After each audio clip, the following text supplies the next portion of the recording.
Hey guys, welcome back to my channel. So around a month ago I did a video on different romantic tropes and what your favorite romantic trope says about you. And recently on TikTok and Instagram I've been seeing these absolutely gut-wrenching videos for the knight and princess trope. And basically this trend consists of artists creating sketches, usually of the princess walking down the aisle in an arranged marriage, while her knight watches on tearfully from the crowd. And I can't lie, I'm a total sucker for these videos. Like, they make me feel the perfect amount of sadness, and these artists are putting their blood, sweat, and tears into these 10-second TikToks. So I thought I'd spend today's video talking about the psychology of this trope and why we're finding it so enticing. Also, I quickly want to say I will be using a lot of artist work from platforms like TikTok or Instagram as my visuals throughout this video, and every time I do, I will include their handle and where you can find them in the bottom right corner of my video, so if you want to support them, you can go check them out. Alright, let's get into the video.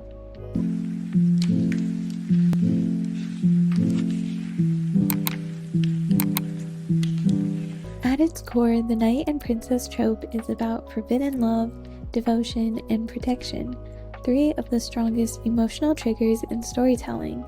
When something is forbidden, your brain literally increases in its emotional intensity.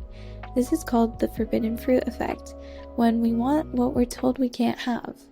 So when these artists on TikTok and Instagram create these short stories where the princess is betrothed to a prince, but the knight is the one who truly knows her, and the king forbids their relationship, which is usually the case in most of these, but some artists do take their own spin on it. But essentially, if you have that basic plot, your brain takes this as the perfect mix of passion, longing, and emotional payoff. Alright, I really wanted to also talk about the different elements of this trope, which are of course the characters, so let's dive into what the knight represents. Remember, the knight isn't just a love interest, he's the embodiment of secure attachment. Knights in this trope are known as loyal, protective, emotionally consistent, deeply devoted, and self-sacrificing. They would literally die for the princess in the story, and while you're waiting for your situationship who can't text back to save their life, the knight is basically a fantasy of emotional safety. And this trope offers what modern dating lacks: certainty. It's the fantasy of someone choosing you with absolute clarity. Now, how about the princess? Well, the princess is someone with status but no real freedom. And this contradiction is psychologically compelling because, yes, the princess has symbolic power, but she also has social expectations, the weight of duty, and often no choice in her own story. And this makes the knight's love feel not only romantic, but liberating. To be loved for who you are beneath the crown, and for those of us who are not princesses, just to simply be loved for who we are inside, not for what you represent, is what makes this trope such an easy one to fall in love with. Now, why are we so obsessed with this trope all of a sudden? There are many reasons why I think these videos are blowing up, but here are my top ones. First of all, I think we're living through relationship burnout. Modern dating feels like a huge mess of uncertainty, mixed signals, ghosting, situationships, and replaceability. The knight and princess trope is the complete opposite. It's unwavering, lifelong devotion, and it's emotional stability in a time that feels just so unstable. Side note, I'd really love to do a video on dating and how it's evolved over time into modern dating.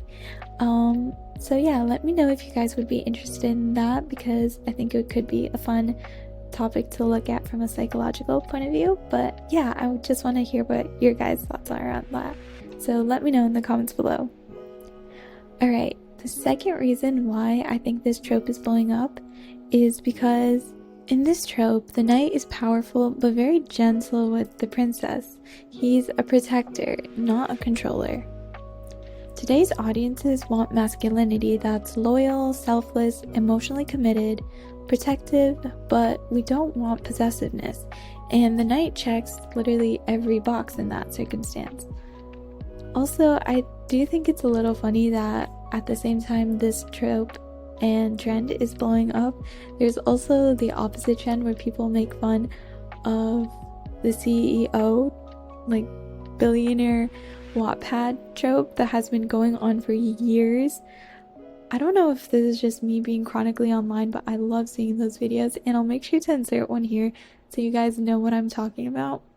But essentially, I love how we're elevating a trope that shows that masculinity shouldn't be tied to possessiveness in a relationship, rather protectiveness, as the knight demonstrates, versus the CEO boss Wattpad guy. You see, in this trend with the knight and princess, the edits are all about yearning, and yearning has been a huge topic of conversation in dating nowadays. I think there's even there's a popular phrase on TikTok that goes, "A man who yearns is a man who earns," which I kind of find really funny and I love it. So even though this trend usually does not have a happy ending, with it usually ending with the knight in tears, viewers don't mind because they are searching for that ache that these videos bring, and that slow burn longing taps into dopamine-driven anticipation, which actually produces more emotional intensity than satisfaction. Psychology says anticipation stimulates more reward pathways than relief. That's why people fall in love with tropes like slow burn, because it provides these fleeting moments that we just can't help but hold on to so hard. Like, think of side glances where loyalty doesn't feel expressed enough through words, and scenes of the knight watching the princess from afar. All of these just hurt in the perfect way. And basically, to do one final summary of why this trope works so well, this trope gives us 3 psychological fantasies. The first fantasy is devotion that never wavers. The knight doesn't have a backup plan. He doesn't move on. His love is constant, and this appeals to attachment security, especially for people who have never experienced it. The second fantasy, I guess this taps into, is the idea that love requires sacrifice. The tragedy heightens the emotion of these videos. We love stories where love costs something. Time, safety, duty, even life, because it makes the relationship and the love seem all the deeper. And the third fantasy I think this taps into is being someone worth fighting for. And I've talked about this a bit in my videos about the psychology of love triangles and in my video about different romantic tropes, but we all want to be someone worth fighting for. Remember that song from Mulan? That's what I always think about when I talk about this. But in this trope, the princess is loved so intensely that someone would essentially go to war for her, would sacrifice his happiness for her. It's the fantasy of mattering that much. It's not about the sword or the armor of the knight. It's about being worthy of devotion. Obviously, I love this trope so much because I did an entire video about it. This is one of my shorter videos because it's only one trope and I wanted to keep my analysis to the point. So I really hope you guys enjoyed today's video. Please let me know if you guys are getting these videos on your For You page too, because I feel like mine is starting to get flooded with it and I'm not complaining. I love seeing them.